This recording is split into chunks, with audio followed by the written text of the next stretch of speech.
Alors, bonjour à toutes, bonjour à tous. J'espère que vous allez super bien. Bienvenue dans la revue de ce 29 janvier 2023. Nous sommes sur le graphique du gold. Et déjà au cours de la semaine, nous avons eu quelques plans qui ont été envoyés. Bon, le suivi des plans établis le dimanche passé. Nous avons eu quelques paires sur lesquelles nous avions pris position, notamment l'AUD-USD, le GBP USD et l'euro USD, si je ne me trompe. Bon, on n'a pas pris forcément position sur toutes les trois positions et sur toutes les trois paires parce que voilà, il y a une corrélation. Donc, si vous perdez sur l'une des paires, d'accord, c'est fort probable que ça se passe de la même façon sur les autres paires. Donc, comment on appelle ça? Les paires sur lesquelles on a vraiment pris position, c'était la USD, d'accord, et l'euro dollar. Voilà, et l'euro-dollar. Alors, bon, au cours de la semaine, vraiment, le marché n'a fait que consolider, notamment les paires en USD, voilà, les paires majeures ont beaucoup consolidé. Donc, on a eu des allers-retours pas possibles sur le marché. Donc, ce qui a fait qu'on n'a pas vraiment euh, eu un dénouement, d'accord, un dénouement favorable sur toutes ces paires-là. Mais bon, par contre, il y a d'autres paires sur lesquelles on a quand même pris certaines positions. Je crois qu'on va revenir là-dessus. Alors, sur le gold que vous avez actuellement, le plan sur le gold, c'était quoi? Je crois que la semaine passée, le plan sur le gold, c'était la cassure de ce support haussier. Si je ne me trompe, c'était la cassure de ce support haussier. On a effectivement eu la cassure. Bon, bien qu'au cours de la semaine, on a quand même eu certaines configurations. D'accord? On a eu cette configuration, par exemple, donc, sur laquelle on a pris un rebond ici. Je sais, bon, le prix était revenu là-dessus, on a pris un rebond là-dessus et tout. D'accord? Mais après, au niveau de la cassure qu'on attendait, le prix a commencé à laisser beaucoup de mèches, donc on n'a pas pris position après cette cassure-là. Et vous voyez, j'ai tracé une zone en bas ici. Donc, juste pour dire quoi, voilà. Et déjà, vous voyez que le prix se rapproche déjà un peu trop de la borne inférieure du biseau ascendant qu'on a eu à tracer. D'accord? Le prix se rapproche déjà de la borne inférieure. Donc, ça dépendra de ce que nous aurons au cours de la semaine prochaine. Si le prix doit évoluer comme ça, alors la zone qu'on a eue ici, la cassure de cette zone, n'aura plus aucun effet. On n'aura plus H et avant, puisqu'on n'aura plus carrément d'espace entre cette zone et la borne inférieure du biseau ascendant ici. Donc, mais si le prix doit évoluer comme ça, je crois même que certains vont déjà chercher un pullback. Ça dépend d'une vente ici, en M15 ou en H1, c'est possible, mais pas prudence. Nous n'allons pas prendre de vente. D'accord? Nous allons plutôt attendre la cassure, mais pas forcément en H4, parce que vous voyez, même ici, il n'y a pas beaucoup d'espace entre cette zone et le support aussi. C'est-à-dire, il y a déjà un obstacle qui est déjà très proche, en fait. Donc, nous allons plutôt aller en H1, d'accord, pour surveiller la cassure de cette zone ici, pour chercher à prendre une vente, pour tout au moins aller chercher la bonne inférieure. Ou carrément, d'accord, parce que bon, l'idéal aurait été de prendre, de laisser la position prise depuis ce niveau et laisser courir cette position, c'est-à-dire faire break-even, fermer la moitié des gains et laisser courir la position. Soit ça continue, soit ça remet à zéro et puis voilà. Mais là, actuellement, comme je l'ai dit, on a plus de position sur le code. Nous allons attendre la cassure de la zone ici, voilà, pour prendre position. Et éventuellement, d'accord, renforcer si cassure de ce support aussi, c'est-à-dire de la borne inférieure du biseau. Parce que voilà, ce n'est que la cassure, comme je l'ai dit tout à l'heure, pas prudence si vous voulez même. Vous pouvez ne pas prendre position à l'intérieur parce que n'oubliez pas la tendance, elle est haussière. D'accord? On est en tendance haussière. Donc, les acheteurs peuvent revenir à tout moment. Donc, rentrer en plein milieu et aller contre tendance, d'accord, ce n'est pas vraiment ce qui est conseillé.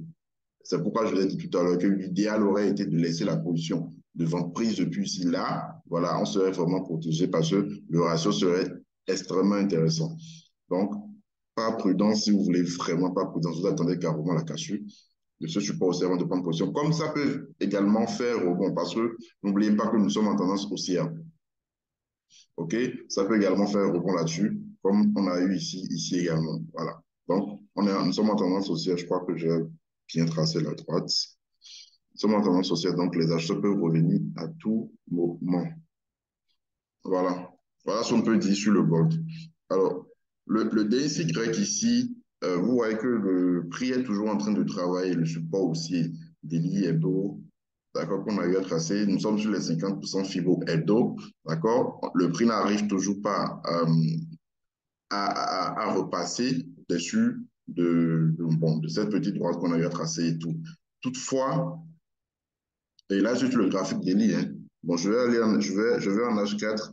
Vous allez voir la droite dont je parlais, voilà. Au cours de la semaine, on n'a eu que des rebonds sur cette droite. Vous voyez ici, ici, ici. Donc, la droite, cette droite-là a son importance également. Donc, tout ce que je voulais vous montrer, c'est que, voilà, avant qu'on ait réellement des perspectives haussières sur le dollar, d'accord, au cours de la semaine, on sera obligé d'attendre carrément que le prix repasse au-dessus de cette droite. C'est-à-dire, bon, là, ça revient un peu au 50% Fibo qui est en jaune ici. Donc, il faudrait qu'on repasse carrément au-dessus de ce niveau pour espérer tout au moins une forte hausse sur le dollar. Alors, il ne faudra pas oublier également, je crois que la semaine prochaine, nous avons les créations, les suites de création d'emplois non agricoles aux États-Unis. Voilà, le 3, d'accord? Le 3. Donc, le marché peut également être attentif au cours de la semaine, c'est-à-dire on peut avoir une consolidation au cours de la semaine jusqu'au vendredi. Tout est possible. Mais comme je l'ai dit, il faudrait trader en fonction de ce que nous voyons, d'accord, sur nos graphiques. Donc, là, actuellement, comme je l'ai dit, on reste patient. Nous allons voir, est-ce que ça va repasser au-dessus? Et là, voilà, on pourra reprendre nos perspectives on pourra reprendre nos plans à l'achat sur le dollar. Mais si le prix repassait, là, je vais passer une petite zone en bas ici. Si cassure de ce niveau, alors là, la cassure du support aussi sera vraiment confirmée. Et là, on risque d'aller chercher les 61,8. Voilà. Donc, nous sommes dans une semaine décisive. Alors, comme ça peut également évoluer et faire du surplace, c'est-à-dire, ça peut faire un range, sinon même qu'on a déjà le range, mais ça peut confirmer le range et évoluer au sein du range tout au long de la semaine. Tout dépendra du marché. Nous allons voir comment ça va se passer. Alors, l'euro-dollar, comme je l'ai dit, on a établi un plan, on envoie ça dans le canal Telegram et c'est même le plan d'illustration publié sur Facebook et la chaîne Telegram et tout. Alors, voilà, comme je l'ai dit, on a pris une vente sur les 1,0900 comme établi la dernière fois. Et je disais également, voilà, qu'on pouvait renforcer ou par prudence, vous attendez carrément la cassure de ce support haussier et vous voyez, le prix est venu là-dessus. Donc, ceux qui voulaient pouvaient déjà prendre les bénéfices, d'accord, les gains au niveau de ce support haussier, on pouvait déjà sortir sur ce support haussier et attendre carrément la cassure pour renforcer. Parce que on avait établi plusieurs scénarios de vente sur l'euro-dollar. Donc, le premier scénario s'est déclenché, c'était les 1,0900. Le deuxième scénario, c'était que, voilà, que le prix aille d'abord chercher comment on appelle ça, la droite qui passe par les sommets ici avant de redescendre. Donc, c'est le premier scénario qui s'est déclenché. Le dernier scénario, c'était la cachette du support aussi. Donc, on n'a pas eu. Donc, si vous avez pris position ici, vous aurez déjà peut-être pris vos bénéfices sur le support aussi ici. Donc, voilà. Donc, pour la semaine prochaine, le plan carrément, c'est quoi? Cassure de ce support aussi avant qu'on ne prenne une vente sur l'euro-dollar. Si vous n'avez pas de position en cours, cassure carrément de ce support aussi. Avant, donc ça revient un peu à ce qu'on a vu sur le DNCY. Hein, voilà. Sur le DNCY, on a une résistance baissière qui repousse le prix à chaque fois. Ici, vous avez un support aussi qui repousse le prix à chaque fois. Voilà, donc ça revient un peu au même. Je vais d'abord enlever ça. Donc, ce qui fait que nous allons carrément attendre la cassure ici pour entrer à la vente sur l'euro-dollar. Donc, la figure est toujours valable. C'est toujours valable, c'est toujours là, la 1,09. D'accord, je joue toujours l'euro de résistance. Et ça, n'oubliez pas que ça coïncide également avec les 68% FIBO hebdo. Alors, un instant, voilà. Le GBP USD également, sur laquelle on a pris une position de vente. Alors, sur le GBP USD, le prix a touché nos stop loss. Je vais d'abord enlever ça. On a pris une position ici.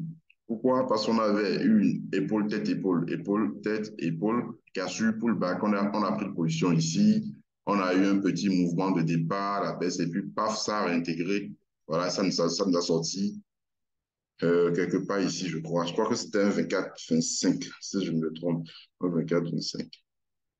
Euh, voilà, un 24-25. Donc ça a touché 24-30. Donc on est sorti en fait sur, comment on dit, sur le GBP USD. Alors, et vous voyez là, actuellement, c'est en train de consolider. Ça n'a toujours pas cassé les 1,24-44 évoqués la dernière fois. Donc, j'ai eu à tracer cette droite tout à l'heure. D'accord? Voilà. Parce que là, l'épaule tête, épaule. Excusez-moi, on n'a plus vraiment sa raison d'être et tout. Plus bon. On a eu l'intégration, donc la figure n'a plus vraiment sa raison d'être. Même ce support, je vais l'enlever. Donc, on a carrément un biseau d'élargissement et tout. Tout simplement. Donc, on revient maintenant sur ce support haussier qu'on aura maintenant à surveiller au cours de la semaine. OK? On aura surveillé. Et si on doit chercher à prendre un achat sur rebond, il ne faudrait pas oublier les 24,44. C'est-à-dire, il ne faudrait pas oublier cette résistance ici. Voilà. Donc, c'est ce que nous aurons maintenant à surveiller. Donc, tout dépend également du dollar. Ne l'oubliez pas. Tout dépendra du dollar, de ce qu'on aura sur le dollar. Alors, je ne sais pas si nous avons des infos importantes sur le GBP. Je n'ai pas encore regardé le calendrier, mais il faudrait également en tenir compte. C'est important. Il faudrait tenir compte de ces informations-là. Voilà. À part cela, l'AUD, USD également. Alors, sur l'AUD, USD, la position est toujours en cours. Qu'est-ce que nous avons pris? Nous avons pris une vente sur les 1,0 et les 0,7100. OK? On a mis un stop à 0,71, 70, si je ne me trompe, hein. Voilà. Et là, vous voyez le prix est en train de consolider également. Alors, la position a été prise, d'accord, en fonction, en combinant également cette droite, d'accord, qu'on a tracée par les sommets, parce qu'au fur et à mesure que les sommets se formaient, voilà, on avait un réajustement de la droite qu'on avait tracé par les sommets et tout. Donc, au finish, on a pris une position sur les 0,7100, quelque part ici, si je ne me trompe, voilà. Donc, le prix a entamé une baisse, puis après, paf, ça a réintégré et tout s'est repassé à la hausse. Et là, nous assistons maintenant à la formation de cette consolidation, de ce petit range, si vous voulez. Je vais sur le graphique H1, vous allez bien voir. Voilà. Donc, ça évolue. Donc, au finish, ça a quand même cassé le petit support haussier. Bon, le support haussier, pas le petit support haussier. Puis on a un biseau d'élargissement. Ça a cassé, mais toujours en consolidation. D'accord? Toujours en consolidation. Est-ce qu'on peut... voilà, je crois que pour ceux qui n'avaient pas pris position, d'accord, là, ce serait mieux d'attendre carrément que ça casse cette droite-là. Ça réintègre carrément, quoi. Et puis, bon, voilà, on pourra assister à l'impulsion baissière. Voilà. Et n'oubliez pas que nous sommes sur un FIBO hebdo, 61,8 hebdo. Donc, c'est très, très important. C'est très important. Donc, pour la vente, je crois que voilà, ce serait la cassure de ceux. Pour ceux qui n'avaient pas pris, hein, parce que comme je l'ai dit, on a pris position sur les 0,7100. D'accord? Cassure de ce petit support aussi, en H1 si vous voulez. Vous pouvez prendre une vente là-dessus. Sinon, là, actuellement, vous voyez que ça ne fait que consolider. Ça ne fait que consolider. Donc, je ne suis pas trop. Je ne sais pas comment ça va se passer au cours de la semaine. Voilà, en plus, le prix est venu sur ce niveau ici, d'accord, un niveau important, une résistance de, de 2022, août 2022, donc c'est important également à souligner. OK, donc voilà le plan pour la USD. Donc ça a l'air d'être vraiment intéressant, en tout cas plus intéressant que les autres plans. Voilà. Donc c'est sur ce plan que je vais vraiment me concentrer. Alors comme je l'ai dit, donc si le prix, d'accord, en délit clôturé au-delà des 0,7141, alors là, le scénario baissier sera invalidé. Et là, vous allez voir que normalement, sur le dollar, on aurait déjà eu la cassure de petits supports qu'on a tracés en bas, c'est-à-dire la continuation de la baisse du dollar. Voilà. NZD pareil, NZD USD pareil, nous sommes dans une zone importante, d'accord? Je vais en délit, voilà. Vous voyez, nous sommes dans une zone importante. Là, on a eu à tracer cette droite. Et vous voyez, consolidation également. Voilà, comme je vous l'ai dit, le marché n'a fait que consolider au cours de la semaine. Donc, ici également, cassure clôture, H4 en dessous. Voilà, ça pourrait nous donner un petit signe de vente sur NZD, USD.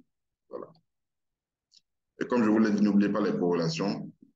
Vous n'allez pas prendre vente AUD, USD, Euro USD, GBP USD, NZD, USD. D'accord? Si vous prenez ces positions au même moment, là, vous ne tenez pas vraiment compte de, de ce qui pourrait se passer. C'est-à-dire, vous pouvez, si vous gagnez sur l'un, vous gagnez généralement sur tous les autres. Si vous perdez sur l'un, vous perdez également sur les autres également. Donc, il faudrait faire attention à ce petit détail également. Alors, à part NZD, voilà, il y a l'USDCAD, faut que je dis. L'USDCAD qui est intéressant, qui est finalement venu sur le support haussier. L'USDCAD est finalement venu sur le support haussier. Vous avez remarqué que depuis un bon moment, je n'ai plus analysé l'USDCAD. C'est parce que j'attendais un retour sur ce support haussier daily. Voilà. D'accord? Rebond, rebond. Donc, troisième rebond. Est-ce qu'on aura effectivement ce rebond? Euh, En tout cas, ça a touché quand même, je crois, hein. Je crois qu'on peut chercher en unité de temps inférieure à prendre position. On n'a pas encore vraiment de bougie de confirmation de retournement et tout. Donc, dans ce cas, qu'est-ce qu'on fait? On vient en unité de temps inférieure pour tracer une droite et attendre un retour des acheteurs à travers une grosse bougie verte, c'est-à-dire une cassure donc autour des acheteurs, cassure de cette petite droite à la hausse pourrait nous permettre d'entrer à l'achat. Ça, c'est pour vous voulez être si vous voulez être prudent du moins. Maintenant, si vous voulez être agressif déjà au toucher, au contact du support aussi, pas vous rentrer à l'achat directement sur l'AUD et sur l'USD CAD. Voilà. Donc là également, c'est un plan intéressant qu'il faudrait suivre. N'oubliez pas également le scénario baissier. Le scénario baissier serait une cassure pullback pour entrer à la vente. Voilà. Alors, à part cela, alors n'oubliez surtout pas de vous abonner à la chaîne, d'accord? Si vous voulez nous soutenir, si vous aimez ce qu'on fait, n'oubliez pas, abonnez-vous à la chaîne, likez surtout likez la vidéo, c'est très important, et partagez. Et si vous n'êtes pas dans le canal Telegram, intégrez, vous avez le lien juste en description de la vidéo, intégrez le canal Telegram, c'est là-bas qu'on fait le suivi de tous nos plans de trading. Voilà. Alors, le GBP-CHF,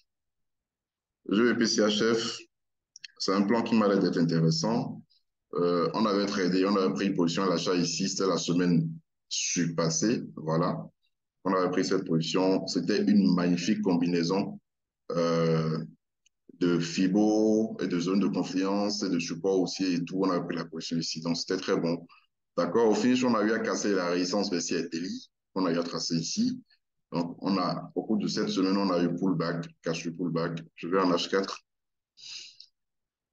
cash pullback.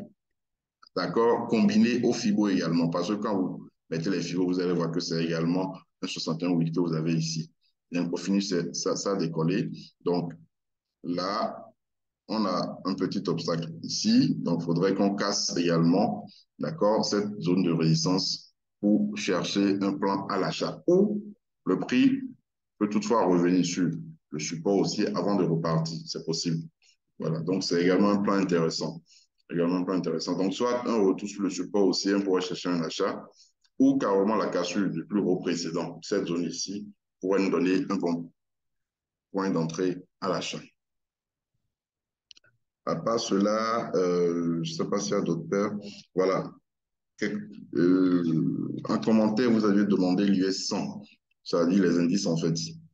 Alors, tous les indices, en tout cas pour ce que je sais, la dernière fois qu'on avait analysé, on avait parlé de cette zone, on avait parlé de la cassure ici également. Bon, au finish, ça a cassé la résistance spéciale tracée. Voilà. Donc là, actuellement, qu'est-ce que vous avez? Le prix est sur ce niveau. Je viens en H4.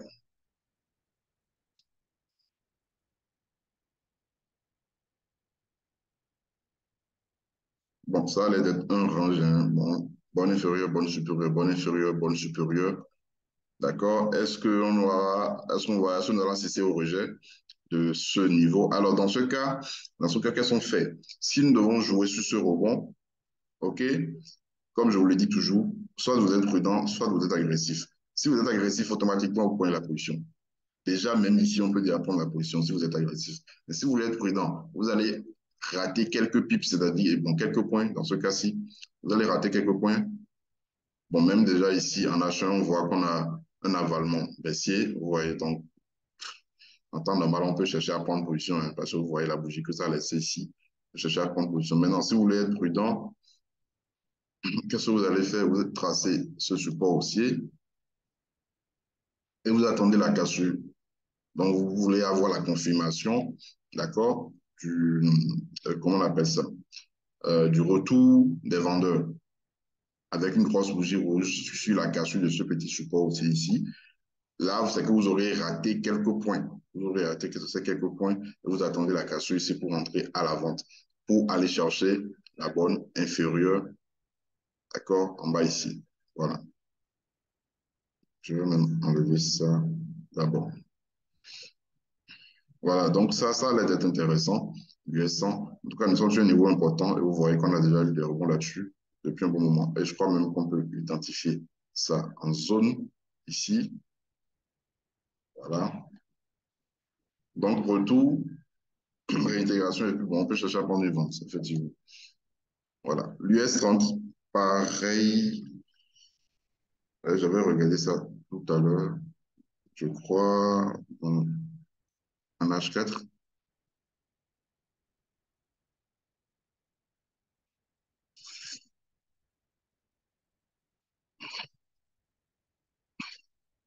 Alors, l'US 30, qu'est-ce que nous avons? Là, je suis sur le graphique H4. Donc, je vais d'abord en DI.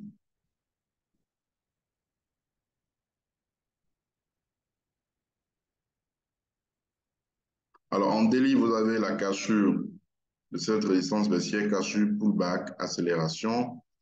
Là, vous avez cette trend de l'année également, d'accord, qui est en train de rejeter le prix. C'est ça que je voulais vous montrer, donc je reviens en H4.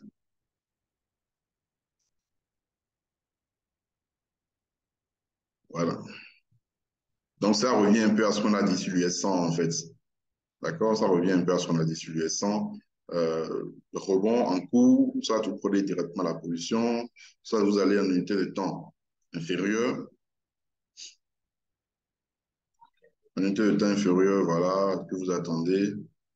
Vous attendez ici cette cassure pour entrer à la vente, tout simplement. Voilà. Donc ça, quand même, l'air d'être intéressant. Alors, pour l'US Oil, pour le pétrole, là également, on a, bon, je vais en délit, vous allez voir. On a cette résistance baissière, d'accord? Et on a une zone FIBO ici avec le prix qui a déjà fait rebond une première fois, deuxième fois en cours. D'accord? Donc, je crois qu'on peut chercher à prendre une vente. Bon, donc, on devait prendre la vente depuis ce niveau ici. OK? Malgré la cassure, il n'y a pas cela là. Ah, les zones FIBO ne sont pas des zones à négliger. On devait prendre la vente depuis ce niveau ici. Mais bon, là, c'est pas vraiment encore trop parti. Non, ça, c'est déjà un peu trop. Je vais en H4.